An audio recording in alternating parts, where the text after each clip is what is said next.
ಗುತ್ತಿಗೆದಾರನ ಅಪಹರಿಸಿ 16 ಲಕ್ಷ ಲೂಟಿ. ಮೈಸೂರು ತಾಲೂಕಿನ ಮುದ್ದೇಗೌಡನ ಹುಂಡಿಯಲ್ಲಿ ಒಂದು ಘಟನೆ ನಡೆದಿರೋದು. ಗುತ್ತಿಗೆದಾರ ರಾಮು ಎಂಬಾತನನ್ನ ಅಪಹರಿಸಿ ಹಣವನ್ನ ಲೂಟಿ ಮಾಡಲಾಗಿದೆ. ಜುಲೈ 15ರಂದು ಹೊಸಳ್ಳಿ ಗ್ರಾಮಕ್ಕೆ ತೆರಳಿದ್ದ ರಾಮು ಕೆಲಸ ನಡೀತಾ ಇದ್ದ ಜಾಗಕ್ಕೆ ತೆರಳಿದ್ದ ಗುತ್ತಿಗೆದಾರ ಬಳಿಕ ಬೈಕ್ನಲ್ಲಿ ಮನೆಗೆ ತೆರಳುತ್ತಾ ಇದ್ದ ವೇಳೆ ಅಡ್ಡಗಟ್ಟಿ ಅಪಹರಣ. ಕಾರಿನಲ್ಲಿ ಬಂದಿದ್ದ 4ರಿಂದ ಗುತ್ತಿಗೆದಾರ ರಾಮು ಅಪಹರಣ. ಕತ್ತಿನಲ್ಲಿದ್ದಂಥ 30 ಗ್ರಾಂ ಚಿನ್ನದ ಸರ, 2 ಉಂಗುರ, ಜೇಬಿನಲ್ಲಿದ್ದಂಥ 50,000 ಕಸಿದುಕೊಂಡು ಆರೋಪಿಗಳು ಪರಾರಿಯಾಗ್ತಾ ಇದ್ರು. ನಿನ್ನನ್ನ ಕೊಲೆ ಮಾಡೋದಕ್ಕೆ 90,000 ಸುಪಾರಿ ಕೊಟ್ಟಿದ್ದಾರೆ. ಕೊಲೆಯನ್ನ ಮಾಡದೇ ಇರೋದಕ್ಕೆ 16 ಲಕ್ಷ ಹಣ ಕೊಡುವಂತೆ ಬೆದರಿಕೆ ಹಾಕಿದ್ದಾರೆ. ಪತ್ನಿಗೆ ಕರೆ ಮಾಡಿ 16 ಲಕ್ಷ ಕೊಡಿಸಿದ್ದಾರೆ ಗುತ್ತಿಗೆದಾರ ರಾಮು.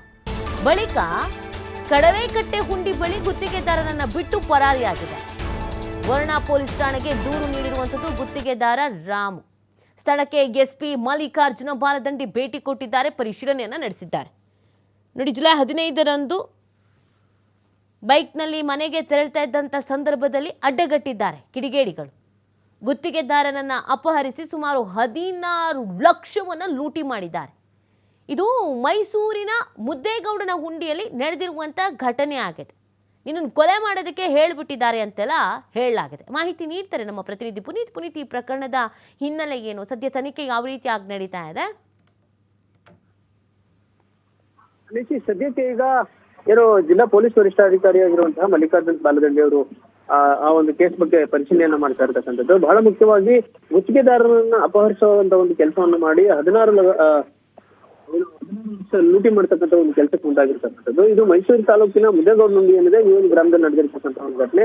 ಇನ್ನ ರಾಮು ಅಂತಕ್ಕಂಥ ವ್ಯಕ್ತಿ ಅಪಹರಣಕ್ಕೊಳಗಾಗಿದ್ದಂತಹ ಕಳೆದ ಜುಲೈ 15ನೇ ತಾರೀಕು ಹೊಸಳ್ಳಿ ಗ್ರಾಮದಲ್ಲಿ ಕೆಲಸ ನಡೀತಾ ಇರುವಂತಹ ಸಂದರ್ಭದಲ್ಲಿ ಅಲ್ಲಿಗೆ ರಾಮು ತೆರಳಿರ್ತಾರೆ. ಗುತ್ತಿಗೆದಾರರಾಗಿರ್ತಕ್ಕಂಥವ್ರು ಅಲ್ಲಿ ದ್ವಿಚಕ್ರ ವಾಹನದಲ್ಲಿ ಮನೆಗೆ ತೆರಳುವಂತಹ ಸಂದರ್ಭದಲ್ಲಿ ಅಲ್ಲಿ ಆರೋಪಿಗಳಿದ್ದಾರೆ. ಅವರು ಅವರನ್ನ ಅಡ್ಡಗಟ್ಟದಂತಹ ಸಂದರ್ಭದಲ್ಲಿ ಏನೋ ಅಲ್ಲಿ ಕಾರಿನಲ್ಲಿ ಸುಮಾರು 4 ಜನ ಇಳಿದಿರುವಂತ ಒಂದು ಮಾಹಿತಿ ಇರ್ತಕ್ಕಂಥದ್ದು. ಇನ್ನು ಈ ಒಂದು ಸಂದರ್ಭದಲ್ಲಿ ಕತ್ನಲ್ಲಿದ್ದಂತಹ ಚಿನ್ನ ಇರ್ಬೋದು, ಜೊತೆಗೆ 2 ಉಂಗುರ ಇರ್ಬೋದು, ಜೊತೆಗೆ ಜೇಬಿನಲ್ಲಿದ್ದಂತಹ ಸುಮಾರು ಏನು 40,000 ರೂಪಾಯಿಗಳಿತ್ತು. ಈ ಒಂದು ಆರೋಪಿಗಳು ಕಸ್ಕೊಂಡ್ರು ಅಂತ. ಥ್ಯಾಂಕ್ ಯು ಪುನೀತ್, ತಮ್ಮ ಡೀಟೇಲ್ಸ್ಗೆ.